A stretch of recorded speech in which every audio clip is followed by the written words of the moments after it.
14 मई को गुरु का राशि परिवर्तन होने वाला है और गुरु का ये राशि परिवर्तन वृषभ राशि के लोगों के लिए किस तरह के रिजल्ट, किस तरह के परिणाम देने वाला होगा, चलिए जानते हैं विस्तार से।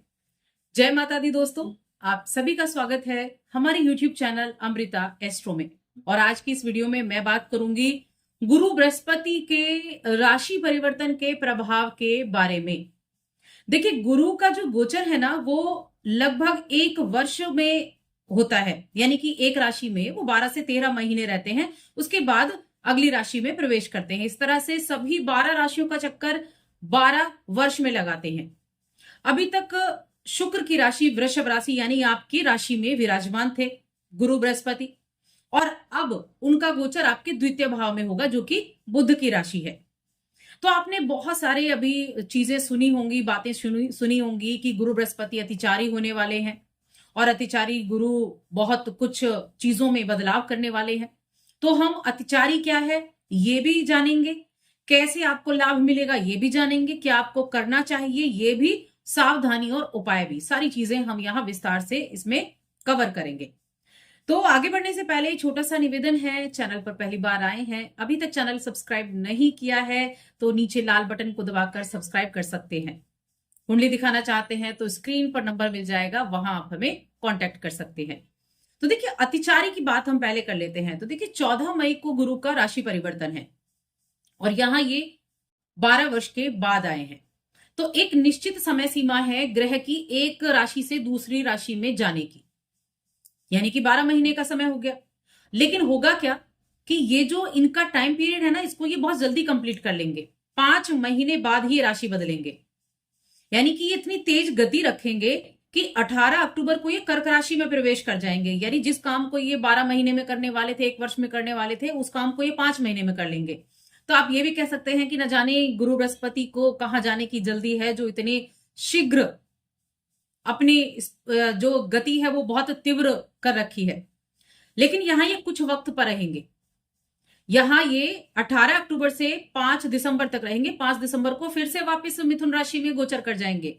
तो ये जो इनका एक तेज गति हुई ना, इसको हम अतिचारी बोलते हैं। और अगले कुछ वर्षों तक, लगभग 8 वर्षों तक ये अतिचारी ही रहने वाले हैं, जिसका बहुत बड़ा इफेक्ट हर एक चीज पर पड़ेगा। लेकिन अब ये 1 वर्ष कैसा रहेगा, इसके बारे में हम यहां बात करेंगे।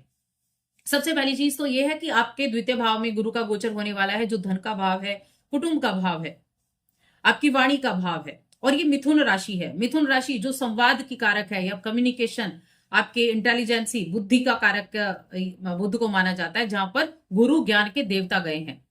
गुरु क्या है? गुरु तो ज्ञान है, विजडम है, जो मिथुन राशि में गए हैं। तो ये एक तो बहुत अच्छा एक योग भी होता है कि मिथुन राशि में गुरु जैसे प्लैनेट का जाना। दूसरा, इनकी 3 दृष्टियां होती हैं, 5वीं, 7वीं और 9वीं। अब ये दृष्टियां कहां होंगी? पहली दृष्टि, 5वीं दृष्टि जो होगी वो आपके 6th हाउस पर होगी। अगर आप यहां कुंडली देखें, दूसरे घर में गुरु और 6th हाउस पर यहां दृष्टि होगी।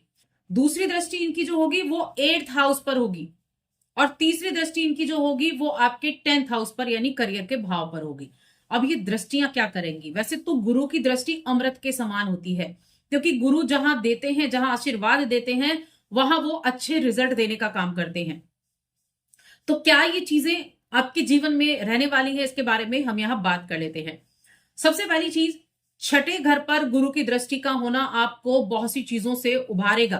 किस तरह की? आपके साहस और पराक्रम में वृद्धि करके करेगा, ये बढ़ाएगा। लेकिन यहां थोड़ा सा बस ध्यान देखिए, किस चीज पर रखना है? वाणी पर थोड़ा ध्यान रखना है, क्योंकि वाणी के भाव में, द्वितीय भाव वाणी का भाव है और वाणी के ही कारक है बुध। तो यहां थोड़ा बस वाणी पर ध्यान रखना है। बाकी साहस पराक्रम आपका बढ़ेगा और साथ में आपको धर्म का सुख मिलेगा।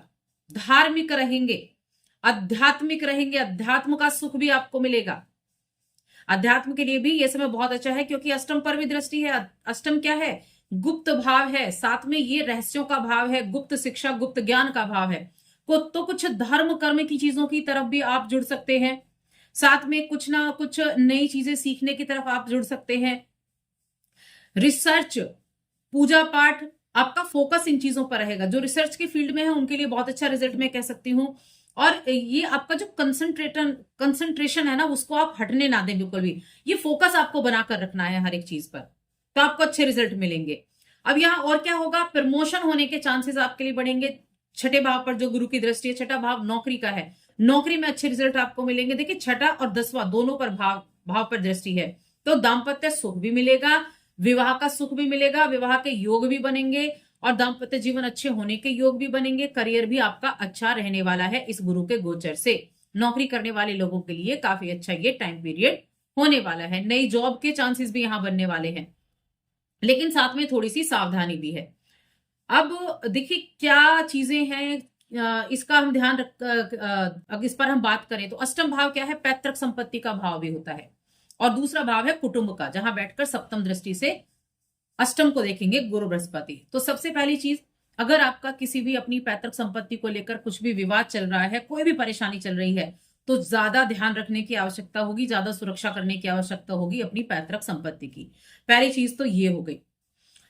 किसी भी चीज को लेकर अगर आप कुछ ना कुछ ऐसा कि कोई डिसीजन नहीं ले पा रहे हैं, तो उस पर आपको फोकस करना होगा, ठीक है ना, क्योंकि ये आपके सबसे ज्यादा पैतृक संपत्ति को लेकर मैं चीजें कहूंगी। पैतृक संपत्ति को आपको ध्यान रखना है, किसी भी तरह की कुटुंब में कोई कलह ना हो, इसका आपको ध्यान रखना है, और अपनी वाणी पर ध्यान रखना है, क्योंकि आपकी वाणी भी प्रभावित कर सकती है यहाँ चीजों को, तो इसका भी आपको ध्यान रखना है। क्या करना है आपको, ये चीज सबसे ज्यादा इंपॉर्टेंट है कि क्या करना है, क्योंकि यही आपकी सावधानी भी है और क्या करना है जिससे आप अच्छे रिजल्ट प्राप्त कर सकते हैं। पहली चीज, गलत तरीके से धन की प्राप्ति नहीं करनी है, कोई 2 नंबर का काम नहीं करना है, कोई भी गलत कार्य नहीं करना है, सीधे तरीके से धन की प्राप्ति करनी है। पहली चीज तो ये हो गई। दूसरा है अपनी वाणी का खास तौर से ध्यान रखना, क्योंकि गुरु वाणी के भाव में बैठे हैं और वाणी के कारक बुध देव हैं, तो आपकी वाणी से कोई आहत ना हो, आपकी वाणी किसी को दुख ना दे, इसका भी आपको ध्यान रखना है। ये चीजें आपको प्रॉफिट भी देंगी, यानी कि ये चीजें आपके लिए लाभदायक भी रहेंगी, ठीक है, इस चीज का भी आप ध्यान रखेंगे। साथ में लालच आपको नहीं करना है। मन में लालच आ जाए ना तो इंसान से ना जाने क्या क्या कर्म करा देता है, तो लालच नहीं करना है, क्योंकि व्यक्ति को पता होता है हम लालच कर रहे हैं, तो थोड़ा सा खुद का आकलन भी आपको लेकर चलना है, इसका भी ध्यान रखना है। धर्म से समझौता नहीं करना है। कई बार होता है ना, देखिए जो व्यक्ति धार्मिक होता है, जब वो कुछ गलत काम करने जाता है तो उसके मन में कुंठा होती है कि नहीं ये चीजें गलत हैं, हमें ये नहीं करनी चाहिए, हम अपनी बुद्धि का इस्तेमाल करते हैं। लेकिन जब आप धर्म से समझौता कर लेते हैं तो वही लोग टेबल के नीचे से पैसा लेते हैं।